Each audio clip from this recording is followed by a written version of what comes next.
힘차고 아름다운 찬송 감사합니다. 오늘 함께 나눌 하나님 말씀은 출애굽기 14장을 함께 보겠습니다. 출애굽기 14장 말씀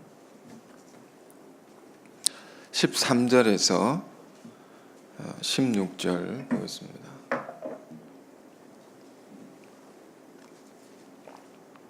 찾으셨습니까? 찾으신 줄 알고 저와 여러분이 함께 성경을 읽겠습니다.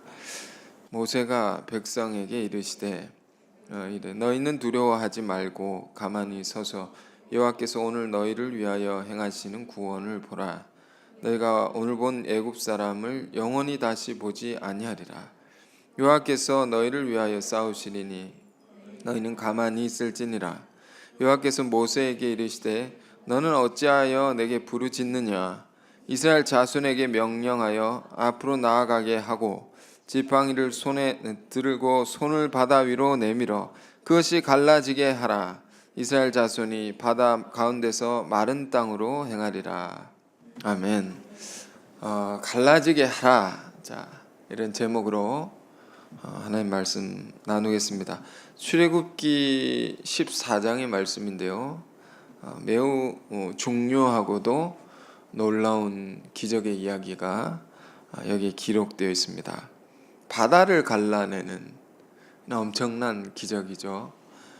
애니메이션 영화에도 이런 걸 표현해 놨고, 갈라내서 어떻게 했다는 겁니까? 수십만의 백성들이, 하나님의 백성들이 그 바다를 건너게 되었다. 자, 이런 사건입니다. 이 기적의 사건이 오늘을 사는 우리에게 어떤 의미가 있을까요? 우리가 이걸 잘 묵상할 때 우리 신앙의 삶에 던져주는 많은 가르침, 소중한 가르침들을 많이 얻을 수 있습니다. 출애굽기서의 한 부분인데, 출애굽기서 많이 읽어보셨습니까? 굉장히 중요한 성경이 다 중요한 책이지만 그중에 이 출애굽기서는 특별히 중요합니다. 왜냐하면 애굽에서 종살이하던 백성들이 애굽을 탈출하는 이야기죠. 출애굽기서는 그리고 탈출해서 광야에서 어떻게 살았는가를 보여줍니다. 또 뭐가 있습니까? 여호수아서를 보면 광야의 삶을 끝내고 가나안 땅으로 들어가는 그 땅을 정착하는 이야기가 있죠. 이것은 우리 신앙의 삶의 과정, 삶의 여정을 그대로 보여주는 것이기 때문에 이걸 굉장히 우리가 많이 읽어야 됩니다. 우리가 부딪히는 문제와 우리가 경험하는 신앙 안에서 일어나는 일들이 가만히 보면 이 안에 다 있습니다. 이 세상적인 우리가 삶을 살다가 예수를 믿으면 변화가 되죠. 그 삶의 결단을 하고 새로운 삶을 살게 되죠. 그럼 어떻게 삽니까? 교회 안에서 주를 위해서 신앙생활을 합니다. 그 안에서 일어나는 일들, 광야에서 일어나는 일들과 꼭 같은 것입니다. 그러면 우리는 출애굽기서, 더 나아가서 여호수아서까지 이걸 꼼꼼하게 우리가 읽고 그것의 의미를 깨달으면서 많은 교훈을 얻어야 됩니다. 어떤 교훈입니까? 실패의 교훈도 있죠. 실패. 그들의 실패를 보면서 우린 실패하지 말아야 되겠다. 성공의 교훈도 있죠. 그때 이걸 잘했다 말이면 그걸 교훈을 얻고, 그 신앙의 삶이라는 것이 참 우리가 말씀이 필요합니다. 말씀이 우리에게 삶의 지혜를 주기 때문에. 자, 오늘 그런 걸 생각해 보면서 본문을 봅시다.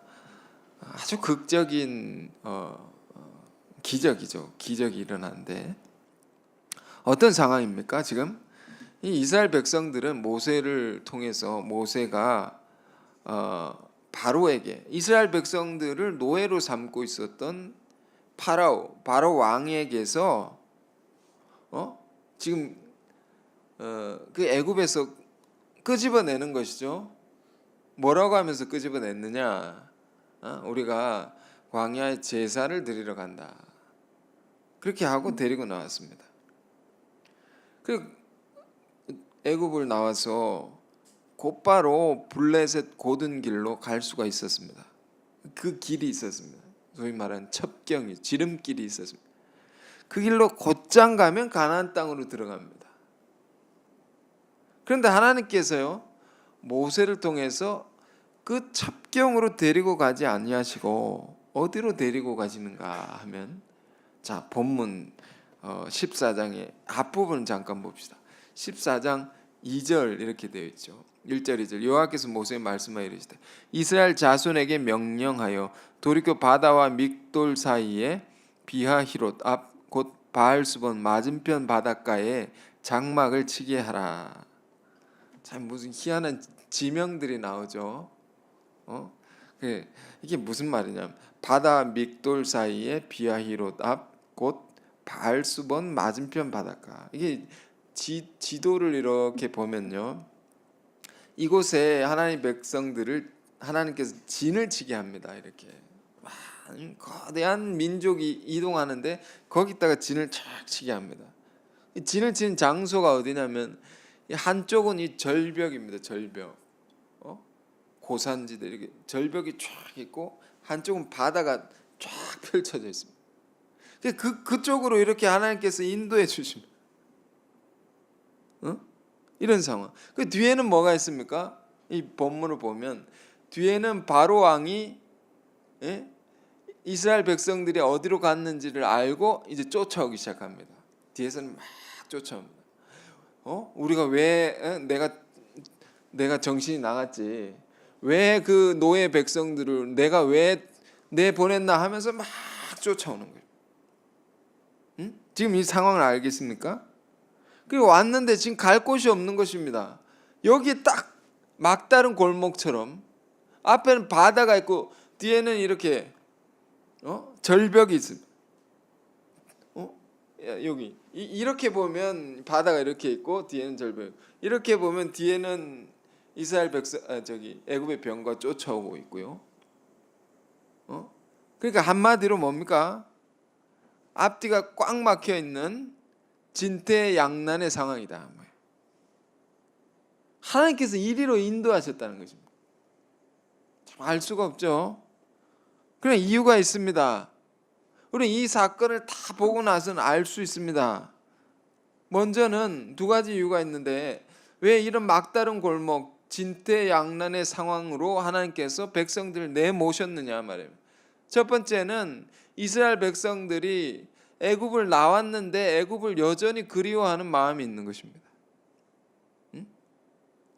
여전히 세상적인 것에 관심하고 하나님을 돌아보지 않고 하나님 바라보지 않고 자꾸 뒤를 돌아보고 하는 그 마음이 있는 거예요. 그 마음을 아시고 딱 돌아가지 못하게 하신 거죠. 하나님 명하신 길로만 가게. 두 번째 이유는 뭐냐? 그렇게 가서 결국 하나님의 큰 구원의 능력을 이 백성들에게 드러내게 하기 위해서입니다. 결국 하나님은 이 백성들을 구원하길 원하시죠. 괴롭히려고 그런 게 한 게 아닙니다. 큰 구원의 역사를 이들에게 경험하기 위해서. 이런 깊은 뜻이 있는 것입니다. 우리 신앙도 때때로 이런 막다른 골목과 같은 자리에 처할 수 있습니다. 이러지도 저러지도 못하는 상황. 그런 위기의 상황에서 우리는 어떻게 해야 되느냐? 보통 어떻습니까? 이스라엘 백성들은요, 이러한 상황에 마음이 이렇게 완악해졌습니다. 마음이 강팍해졌다. 그래가지고 모세를 막 원망하기 시작합니다. 불평하기 시작합니다. 그리고 하나님을 원망합니다. 모세를 원망하면서 왜 우리를 이 지경까지 이도 저도 하지도 못하는 상황까지 데리고 왔나 말입니다. 더 심한 말로 애굽에 매장지가 없어서 묘지가 없어서 이곳에 나와서 죽게 하느냐. 계속 우리 출애굽기서를 볼 때요, 광야 이스라엘 백성들 안에 있었던 특징을 두 단어로 이해할 수 있습니다. 불평과 원망. 물론 그렇지 않은 백성들도 있었어요. 근데 많은 사람들이 그랬단 말이에요. 조금 힘들면 불평하고 원망한다. 남을 탓하는 것입니다. 누구 때문에 이렇게 되었다 말이에요. 우리도 힘이 들면 꼭 이런 모습을 갖게 됩니다. 누구 때문에 이렇게 됐다. 나는 원하지도 않았는데 이렇게 이끌고 왔다고. 응? 이들이 생각할 수 있는 방법이 뭘까요? 왜 이들이 원망하고 불평할까요? 그들이 생각할 때 이 상황에서 할 수 있는 방법은 어떻게 보면 세 가지밖에 없는 것입니다. 그들이 몇 가지 생각해봐요. 이렇게 앞뒤로 꽉 막혔다. 어떻게 할 것이냐? 뒤에는 애굽의 병사들이 쫓아오는데, 그럼 뒤로 돌아서서 그들에게 굴복하고 다시 종이 되는 길이 있죠. 그리고 또 하나는 그들과 장렬하게 싸워서 죽는 방법이 있죠. 싸우다 죽는 것입니다. 세 번째는 뭐가 있습니까? 앞에 바다가 놓여 있으니까 무슨 의자왕의 삼천궁녀처럼 물에 빠져 죽는 것입니다. 그냥 스스로 빠져 죽는 것입니다. 이거 왜 무슨 답이 있느냐 말이에요. 그리고 불평하고 원망하는 이유가 이런 것입니다. 답이 없다 말입니다. 해결의 방법이 없다. 이것이 세상의 방식이고 세상의 길인 것입니다. 애굽에서 그들이 가져왔던 그 삶의 방식이 이렇다 말이에요. 다른 길이 없다 말이에요. 정말 다른 길이 없는 것입니까? 그러나 하나님을 믿는 자에게는 전혀 새로운 길이 생기는 것입니다. 이 이야기를 우리는 결과를 알고 보지만 결과를 모르고 생각한다 할 때 놀라운 이야기입니다. 진퇴 양난의 상황에서 백성들의 마음은 완악해져 있을 때 하나님을 믿는 자는 어떻게 하느냐? 모세를 보십시오. 하나님 모세를 통해 이렇게 명령하십니다. 그 바다를 갈라내라 말이에요. 전혀 새로운 길이죠. 믿는 자에게는 여러분 늘 새로운 길이 있다는 것을 기억하십시오. 얼마 전에 우리 교회에서 어떤 세미나를 했는데, 국제적으로 어린이 사역하는 분이 와가지고 우리 교회에 자신의 사역을 하면서 경험한 이야기들을 간증으로 해주셨습니다. 간증. 매우 소중하다 생각해서 제가 다시 나누는 건데요. 어린이들을 이제 전 세계에서 모인 어린이들을 위한 캠프를 준비하는데, 그 준비할 장소를 답사를 갑니다. 사전 답사를 갑니다. 그분이 일행과 같이 답사를 해서 이런 곳에 이런 아이들이 여기서 교육을 받고 이걸 보고 하나하나 답사를 한참을 돌아다녔습니다. 밤늦게까지 그걸 하다가 밤에 지친 몸으로 호텔 숙소에 이렇게 들어갔습니다. 근데 한밤중에 숙소가 꽉 찼다는 것입니다. 밤은 깊었고 묵을 방은 없다 말이에요. 인간적으로 생각할 때 그건 길바닥에 자는 거 아니면 그 사람하고 싸우든지,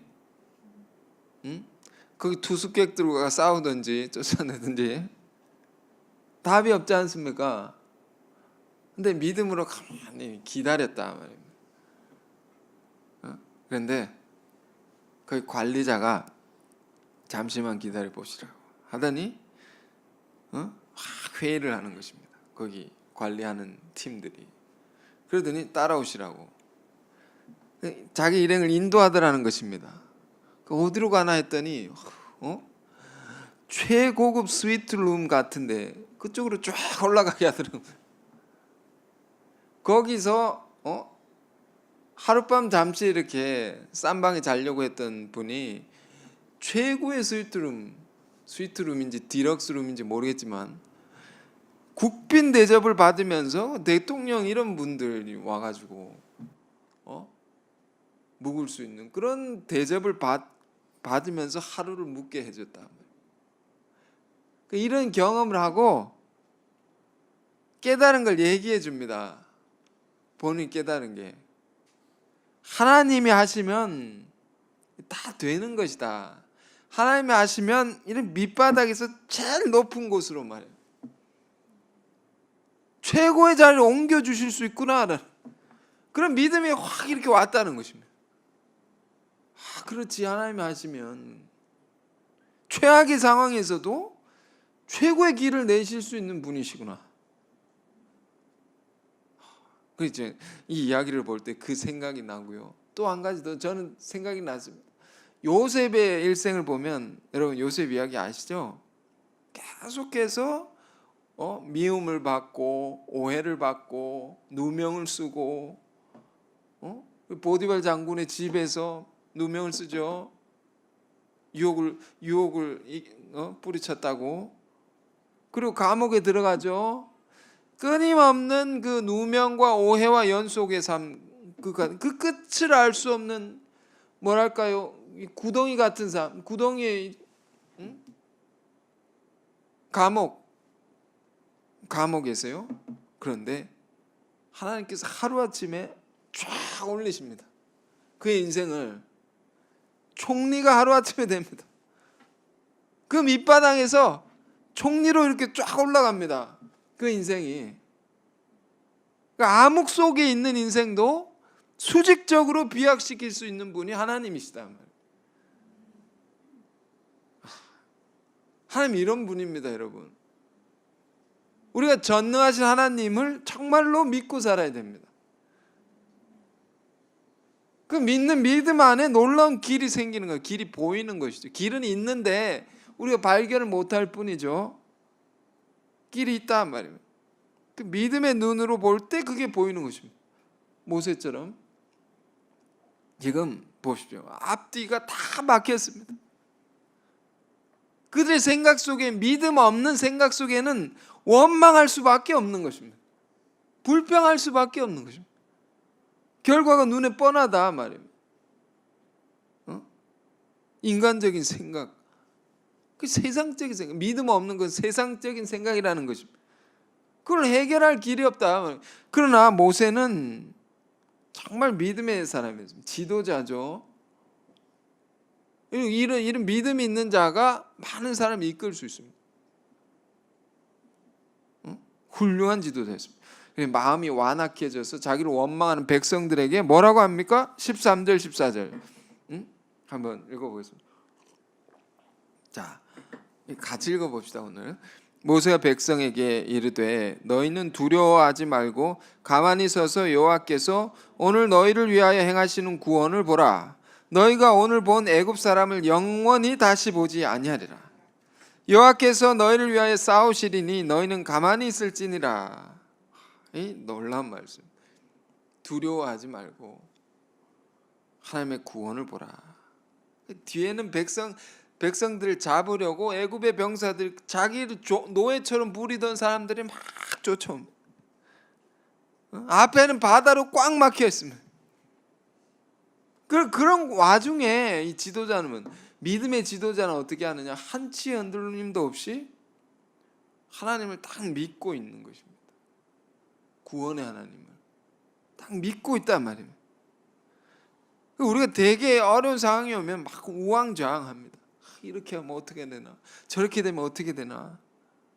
그러지 않는다 말. 믿음의 사람은 하나님의 구원을 바라보는, 딱 믿고 하나님께서 또 새로운 일을 하신다, 이런 자세를 갖고 있는 것입니다. 우리가 이렇게도 못하고 저렇게도 못하는 이런 아무 길이 없는 상황에서 먼저는 우리가 이 모세 배워야 됩니다. 잠잠히 하나님을 신뢰하고 의지하는 것. 위기가 올 때요, 마음이 급할 수 있죠. 급할 수는 있으면 이건 어쩔 수 없습니다.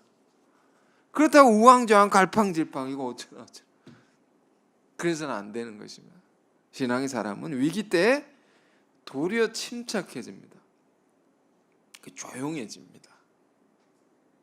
그걸 가만히 생각하고 이 상황 속에 하나님께서 어떻게 일하시는가 기대하고 주목합니다. 하나님이 내려주시는, 우리 인간이 어찌할 수 없을 때 하나님이 베푸시는 구원의 놀라운 은총을 바라본다 말입니다. 그 14절에 너희는 가만히 있을지니라, 이것은 너희 포기하는 마음으로 주저앉아라. 어쩔 수 없으니까 어떻게 되겠지, 이런 모습이 아닙니다. 놀라운 구원의 역사가 임한다. 기대합니다. 어려운데 더 기대합니다. 항상요, 여러분, 우리 신앙의 과정을 보면 정말 극한 어려울 때 하나님께 전혀 새로운 전환의 기회를 주십니다. 그 하나님의 역사를 기대하며 그의 능력을 구하라 말입니다. 우리가 이게 믿음이 있을 때 가능한 것이죠. 그러나 우리가 믿음이 없으면 어떻게 됩니까? 소위 이런 인본주의적인 생각을 합니다. 인본주의적, 인간 본위적인 그런 생각이 빠집니다. 해답을 얻지 못할 때 하나님의 능력을 구하고 하나님을 의뢰해야 되는데 그러지 못하고 자기의 능력과 경험을 의지한단 말입니다. 그것으로 생각하고 판단합니다. 그리고 행동합니다. 그래서 실수합니다. 쉽게 내 생각대로 해버리고 말이에요. 그래 나중에 후회합니다. 나중에 부끄러워집니다. 내가 왜 그랬을까? 지금 모세를 보면요, 그 신앙의 변화의 과정이 있습니다. 그가 궁중에서에 있을 때 어떻게 했습니까? 바로의 궁중에서의 모세의 모습과 미디안 광야 생활 이후의 모세는 완전히 달라집니다. 뭐가 다릅니까? 자기 능력으로 구원의 역사를 일으켜 보려 했던 모세가 여기서는 어떤 모세가 되었습니까? 정말 위로부터 오는 능력, 인간은 어떤 것으로도 얻을 수 없는 위로부터 오는 능력, 하나님의 능력에 그것에 힘입어 사는 그런 모세로 딱 바뀌어 있는 것입니다. 본문 속에 우리는 그런 모세의 모습을 볼 수 있다. 그렇게 모세는 백성들이 말합니다. 하나님 싸우실 것이니, 하나님께서 일하실 것이니 너희는 잠잠히 기다리고 가만히 있으라. 그리고 그는 간절히 기도했던 것입니다. 구원을 간절히 갈망했단 말이에요. 이 상황 가운데 하나님이 역사하시기를 간절히 기도했단 말입니다. 부르짖었다. 그러니까 하나님의 응답이 옵니다. 15절입니다. 15절 함께 읽을까요? 여호와께서 모세에게 이르시되 너는 어찌하여 내게 부르짖느냐? 이스라엘 자손에게 명령하여 앞으로 나아가게 하고. 자, 왜 부르짖고 있느냐 말입니다. 이것은 어떤 책망이에요. 어쩌면 책망. 왜 부르짖고 있느냐? 넌 나를 믿으라. 나를 믿는다면 이스라엘 자손들에게 명하여 앞으로 나아가게 하라. 우리가 먼저는요, 어떠한 문제 위기가 올 때 먼저는 하늘의 능력을 믿고 기도해야 합니다. 그런데 기도만 하고 아무것도 하지 말라는 것은 아닙니다. 기도한다는 것은 기도하는 자는 그 믿음으로 행하고 실천한다. 앞으로 나가는 것은 실천이죠. 우리가 100가지 아이디어가 있다고 할 때도 그것이 한 번에 실천하는 것보다 못한 것입니다. 아무런 변화가 일어날 수 없습니다. 해보라 한 말이에요. 길을 내라. 앞으로 나아가라 한 말이에요. 그러면 어떻게 행동하고 실천해야 됩니까? 무턱대고 우리가 막 행동할 수 없단 말이에요. 위기 상황에. 이렇게 이런 말씀이 있습니다. 그래서 16절에 지팡이를 들고 손을 바다 위로 내밀어 그것이 갈라지게 하라. 이스라엘 자손이 바다 가운데서 마른 땅으로 행하리라. 지팡이를 들고 바다를 쫙 쳐서 갈라낸다. 지팡이는요, 성경에서 어떤 지도력을 상징하기도 하고요.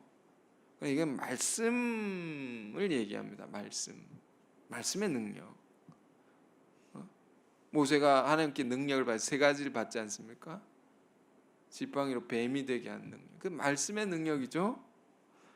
그 말씀의 능력으로 말씀이 명하는 그 길을 따라서 그 방식으로 행해보라 말입니다. 이런 방식이 있단 말입니다. 세상의 방식이 아니라. 그 우리 삶의 위기를 올 때 늘 진리를 따라서 삶의 위기를 헤쳐나갈 수 있어야 됩니다. 왜 이런 말씀 드리냐면, 우리가 말씀을 들을 때 하나님의 말씀은 꿀송이처럼 달죠. 달콤합니다. 마음에 은혜가 되고 위로가 되고, 그 은혜를 받다가 정작 삶의 위기가 닥쳐올 때 전혀 그것을 잊어버린 사람이 있습니다. 전혀 그것과 무관하게 행동한 사람이 있습니다. 신앙은 삶이죠. 믿는 바대로 우리가 살아가는 것입니다. 믿는 바대로, 진리대로 들은 말씀을 따라서 생각하고 행동하면 새로운 길이 난다 말입니다. 길을 낸다. 길이 없으면 낼 수도 있단 말입니다. 모세가 지팡이를 바다를 내리쳤을 때 바다가 쫙 갈라졌습니다. 길을 내는 것이구나. 어떤 면에서는 없으면 만들어가서 그 길로 온 백성이 바다를 쫙 건너가게 됩니다. 자, 그런데 여기서 끝이 아닙니다. 잘 봐야 됩니다.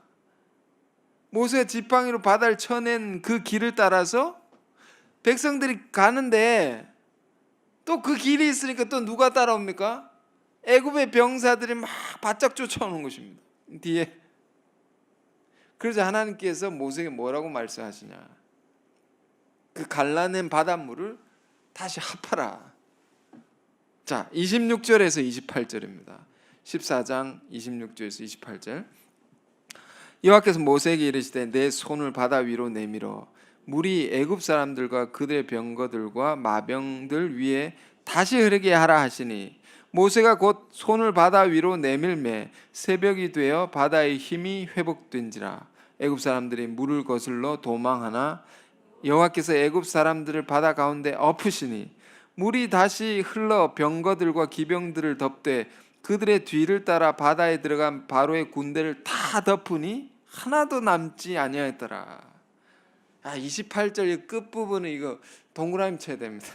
하나도 남지 않았더라. 집요하게 쫓아오는 애굽의 병사들, 그렇게 괴롭히는 자들을 하나도 남지 않고 다 몰살시킵니다. 그게 갈라내고 끝나는 게 아니다. 우리가 위기가 올 때 위기 해결에 대한 그런 말씀일 수도 있습니다. 이것이 문제가 생겼을 때 해결책을 잘 찾아야 되죠. 신앙적인 방법으로 또 실천을 해야 되죠. 그리고 뭐 해야 돼요? 결국 마무리까지 잘해야 됩니다. 하나님의 일을 할 때 여러분 우리 교회에 하나님의 일을 하잖아요. 이거 정말 중요합니다. 뒷마무리 깔끔하게 쫙 해야 됩니다. 하다가 말고 중도 포기하는 일들이 얼마나 많습니까? 그래서 일을 다 이루지 못하고 어떨 때는 막 문제가 됩니다. 잘 했는데. 우리가 본문의 말씀을 통해서 배우는 것은 사실요, 모세의 훌륭한 리더십, 훌륭한 리더, 여러분 우리가 리더죠. 하나님 말씀을 아는 자들은 지혜와 능력이 있기 때문에 많은 사람들을 이끌 수 있습니다. 이 리더는 어떤 모습을 가져야 되느냐? 많은 사역을 담당하시는 분들도 있죠. 이 말씀을 잘 여러분 묵상하기 바랍니다. 어떤 게 훌륭한 리더십이냐? 세 가지를 생각해 봐야 됩니다. 하나는 어떤 위기가 올 때 믿음을 가지고 기도하는 자세가 중요합니다. 기도해야 됩니다. 내 길이 없을 때. 두 번째는요, 실천하는 의지를 가지고 말씀을 따라 문제를 하나하나 해결해 나가려고 해야 됩니다. 말씀을 따라서. 인간적으로 하면 실수합니다. 그리고 마지막 그 일을 시작한 일을 완전히 마무리될 때까지 매듭을 잘 짓는 것까지 할 수 있어야 된다. 이게 얼마나 중요한지 모릅니다. 위기가 올 때요, 참 뒷수습을 못해서 큰 탈을 겪는 경우 참 많습니다. 잘했는데 앞에 마무리를 잘 못해서 다 잃어버릴 수 있습니다. 지금 보십시오. 모세가 지팡이로 바다를 쳐서 길을 내는 기적을 쫙 이루었는데 기적이 일어났다면, 근데 그 길을 따라 병거가 계속 쫓아옵니다. 그 기적의 역사에 무슨 소용이 있느냐 말이에요. 하나님이 큰 일을 이루었다 해봅시다. 계속 뒤에 문제가 생깁니다. 후탈이 생깁니다. 그게 무슨 기적일 수가 있겠습니까? 그러니 보십시오.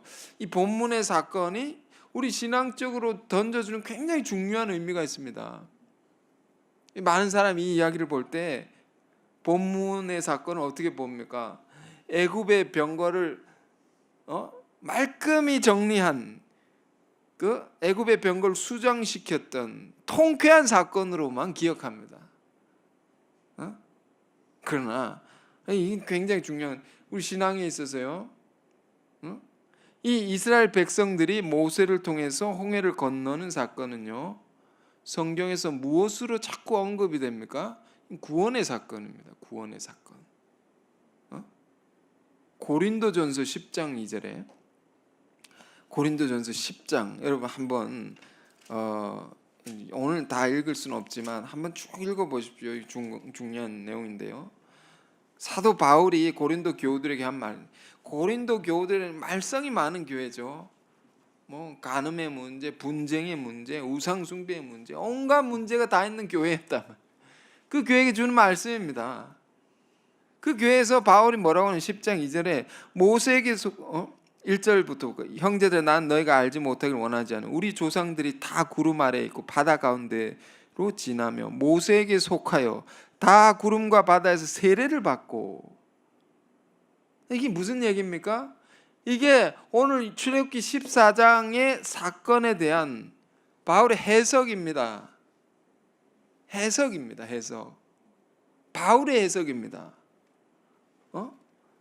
이스라엘 백성들이 다 세례를 받은 것이었다 말입니다.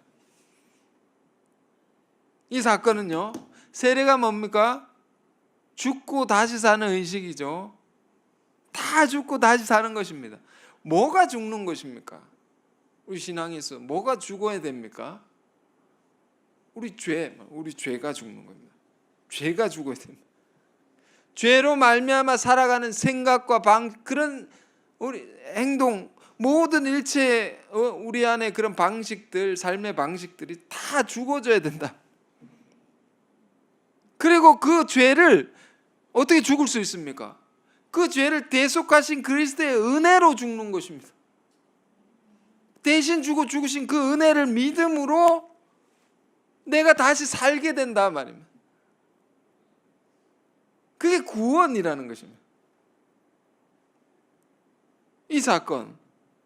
그러니까 우리가요, 진짜 구원받은 자들은, 진정으로 구원받은 자들은 과거의 모든 어두운 거로부터 단절을 경험하게 됩니다.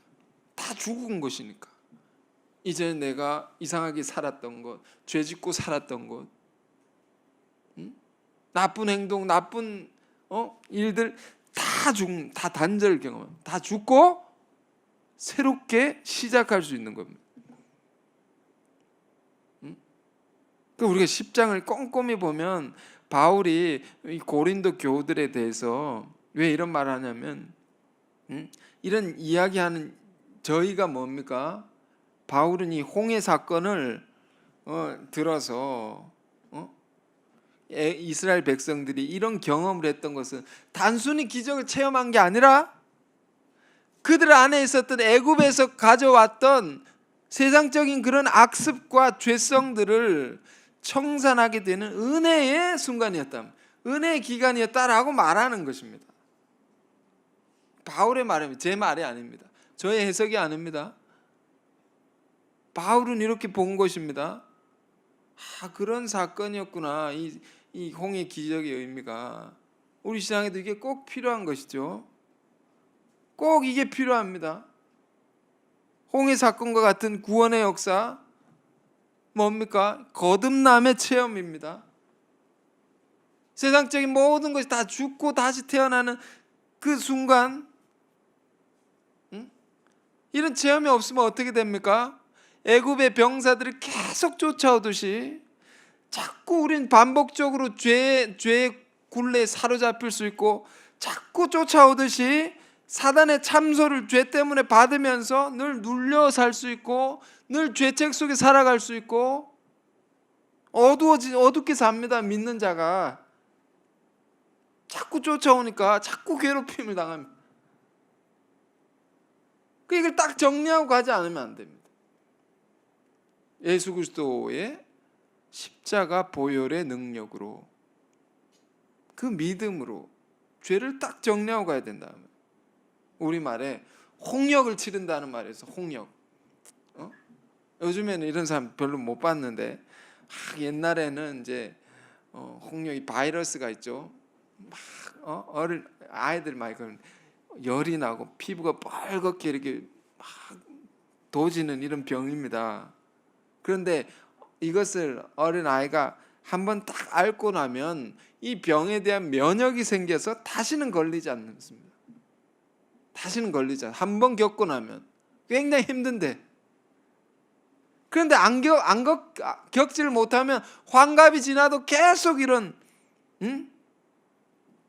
병에 걸릴 수 있는 위험이 있고 막 그렇죠. 언제 걸릴지도 모르고, 홍해 사건이라는 것이 그런 것입니다. 어떤 면에서는 진퇴양난의 상황, 굉장히 곤란하고 힘든 상황이죠. 뒤에는 막 쫓아오고 앞에는 막혀 있고 아무 답이 없는 그런 상황이 힘들고 괴롭다. 그러나 그럼에도 불구하고 하나님께서 이 길로 인도하신 것은 이 홍역처럼요, 꼭 거치고 가야 되는 과정이기 때문입니다. 우리 신앙에서도 꼭 거치고 가야 될 과정이 있다 말입니다. 그것이 나에겐 좀 힘들고 나에게는 싫을지라도 하나님의 전적인 능력을 맛보고 나를 괴롭히는 이 세상의 것들, 세상적인 생각과 그 죄적인 모든 일체의 방식들 말끔히 청산하고 새롭게 출발하는 그 기점, 이걸 가지면요, 이후에는 사단이 절대 참석할 수 없습니다. 절대 그를 괴롭힐 수 없다 말입니다. 정말 이런 체험을 거듭난 사람은 죄로 괴로워하지 않는다 말입니다.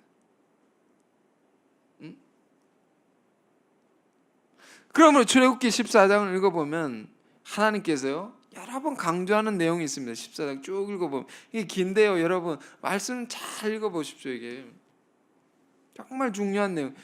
뭐라고 강조하시는 하나님께서, 내가 너희를 이런 길로 내몰았던 것은 이유가 있다 말이에요. 내가 애굽 사람의 마음을 완악하게 해서 너희를 지독하게 쫓아오게 했던 이유가 있다 말이에요. 그것은 이처럼 애굽의 병사들을 단 하나도 남김없이 깨끗이 청산하게 하기 위한 것이다. 그래서 하나님의 놀라운 구원의 역사를 드러내기 위함입니다.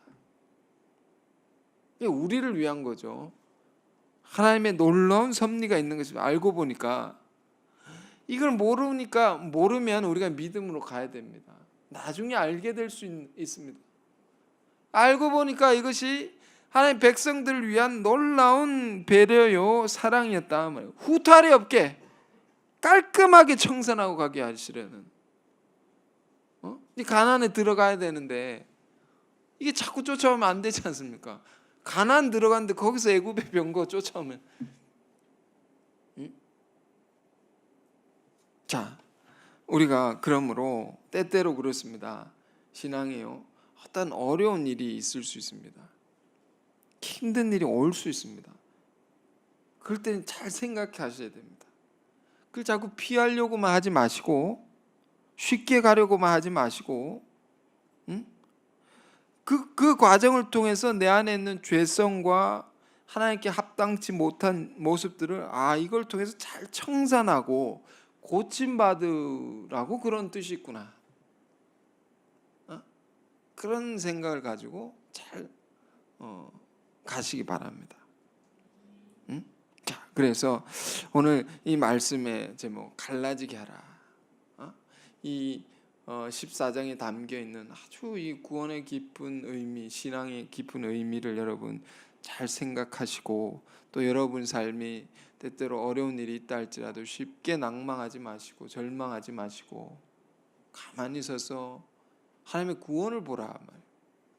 하나님의 능력을 잠잠히 신뢰하기를 바라고, 지팡이를 들어 바다를 갈라낸 것처럼 하나님 말씀에 의지하여 믿음으로 방식으로 그 위기를 헤쳐나가는 자들이 되길 바랍니다.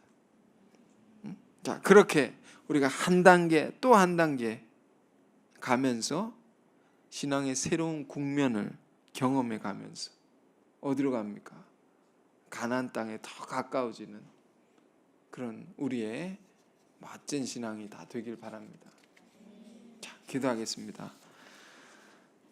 주님 감사합니다. 알고 보니 놀라운 말씀이요, 우리 신앙에 너무도 필요한 이야기가 오늘의 이 기적의 사건인 것을 우리가 알게 되었습니다. 어려움이 닥쳐올 때 우리 안에 먼저 하나님을 잠잠히 신뢰하는 믿음을 주옵소서. 언제나 하나님께서 일하시는 것을 주목하게 하시고 기대하며 또 기도할 수 있는 마음 주옵소서. 그리고 삶의 위기 속에 세상적인 방식이 아니라 오로지 말씀의 능력으로만 행하게 하옵소서. 주님, 애굽 사람들의 마음을, 병사들의 마음을 완악하게 하셔서 백성들을 쫓아오게 하신 것은 결국 알고 보니 그들을 괴롭히는 모든 것들을 청산케 하시기 위함이었고, 하나님의 큰 구원의 역사를 드러내기 위함이었던 것을 우리가 알았습니다.